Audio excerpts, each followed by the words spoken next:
everybody. I'm Larry.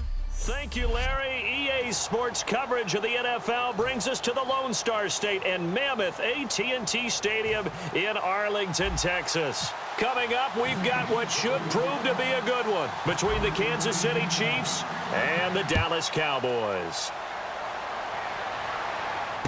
Now it's Lucky Whitehead on the return. And he'll get it up past the 20 to the 22-yard line.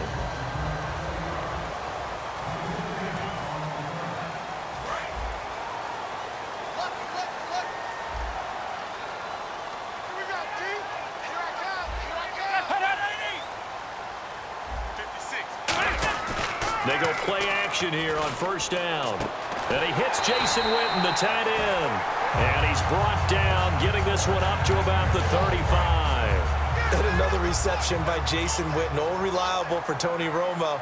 You know what they say, partner. Once you get your first 1,000 catches, it's all gravy after that. Yeah, one of two tight ends. He and Tony Gonzalez in the 1,000-catch club in the tight end department. Now it's Romo. Steps away to his left. And he slides to avoid the hit. It's a 4-yard pickup, and it's a second down.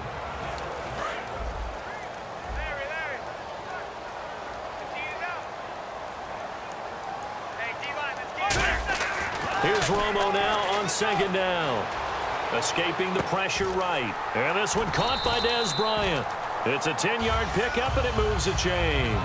As if there wasn't enough to worry about at Valley Ranch, Dez Bryant suffered a concussion at practice on August 22nd. You never take an injury like that lightly at all. You know they're going to sit him as long as it takes for him to be cleared and be ready to play. No doubt he's not going to play in week 4 of the preseason. They're definitely hopeful, though, he'll be ready for the regular season, and they need him in a big way. And that first game, a big one against the Giants. How about that? And a brand new starting quarterback in Dak Prescott. Penalty marker is down here. Delay of game, offense.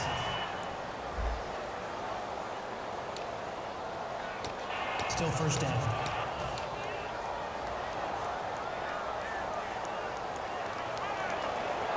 So after the mistake by the offense, it cost him 5 yards, and now 1st and 15.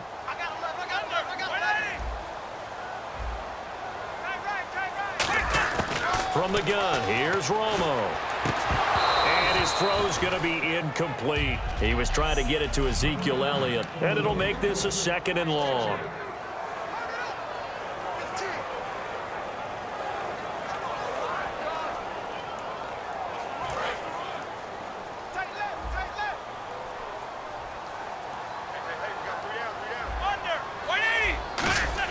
On second down, here's Romo.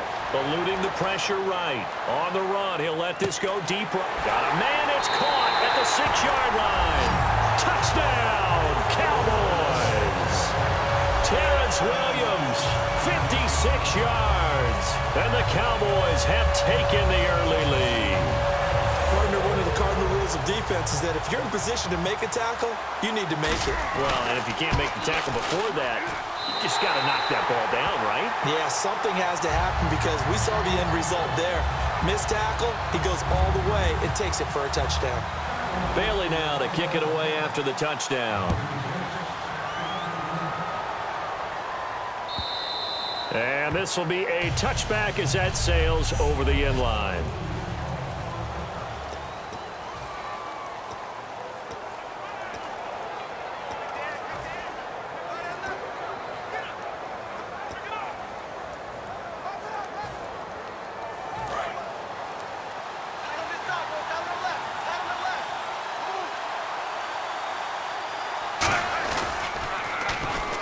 Now it's the former Texas Longhorn, Jamal Charles with a carry. 2 yards on the pickup there. It'll be 2nd and 8.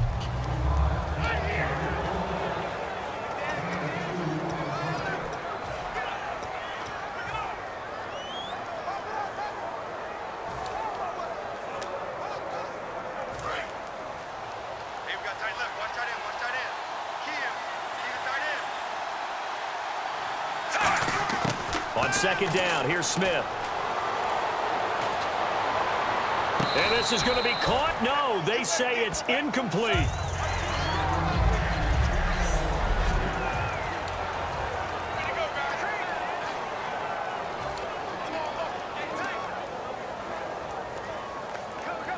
And the offense looking to pick up the first down after the second down incompletion. I spy a couple of extra defensive backs on the field for Dallas. Cowboys in the dime on third.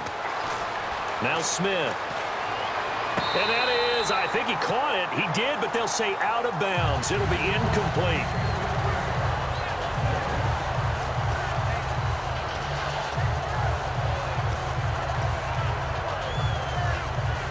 So here we go. The offense is going to stay out there. They're going for it on 4th and 8.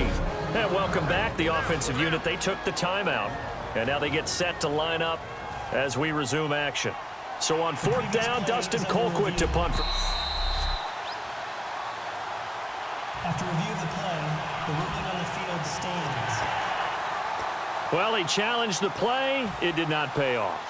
And that means he lost a timeout in that challenge. And as a coach, you hate that. Don't know if you took the advice of the player, you threw it yourself, but it didn't go your way. At the end of the day, it all comes back to the head coach. He has the final determination on whether to actually challenge the play or not. In this case, it didn't pay off for him. And that's got to be so heartbreaking. You throw that flag, you probably feel really confident, and then all of a sudden, boom, you lose the challenge.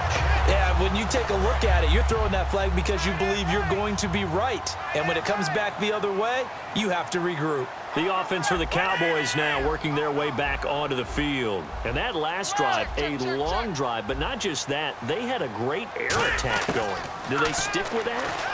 I would think that they would, because if they were confident enough to do it on the last drive, starting backed up in their own territory, why would you change anything? They've got to be confident about what they're presenting and continue to do so. Yeah, because the secondary, they really look clueless.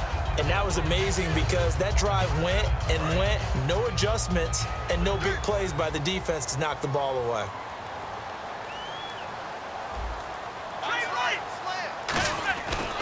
They run with a rookie. Here's Elliott. And there's a flag on the play. And he will lose yardage and be backed up to the 24.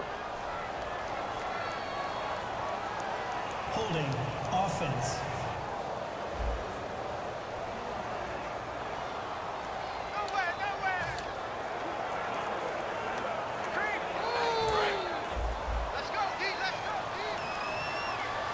They come out 5 wide, 3 of them to the right side.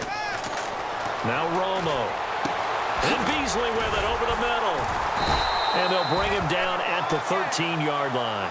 Give him 16 yards on the play. And that'll bring up what looks to be a 3rd and inches. Can't be more than a half a foot. One thing I can say pretty safely, that route is not called if you don't have a guy who can throw the ball and put some mustard on it. Because if you're going to lollipop it in the middle of the field. And he'll take it into the end zone for a Cowboy touchdown. Gavin Escobar from 13 yards out. And the Cowboys will add on to their lead. Boy, it's nice to have that big, reliable target you can go to. Each and every time. A lot of people see that position as a fallback. Throw it to them when all else fails. Not at all. This guy can make plays, and that's exactly what he just did. Yeah, play here for a touchdown.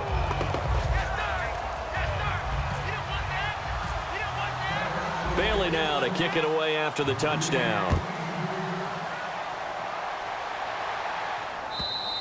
And this will not be returnable. It's out of the back of the end zone for a touchback.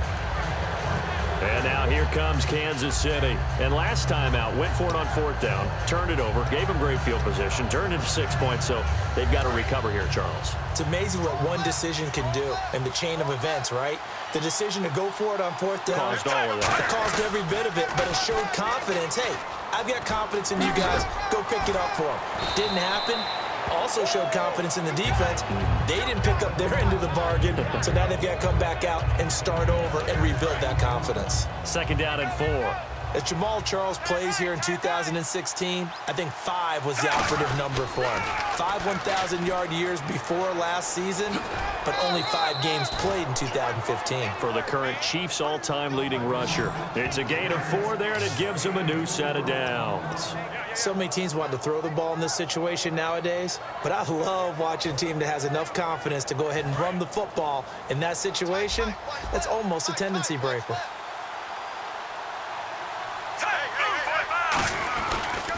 They'll run it now. This is Charkandrick West. And he will lose yardage back to the 34-yard line. That's going to go as a loss of a yard, and it'll be second down.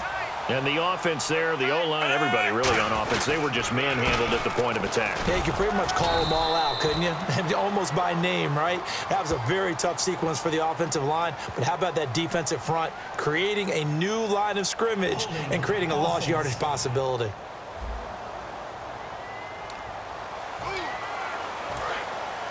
Now whistles come in. We're going to get a timeout here by the offense. And my goodness, they're now out of timeouts here in this first quarter.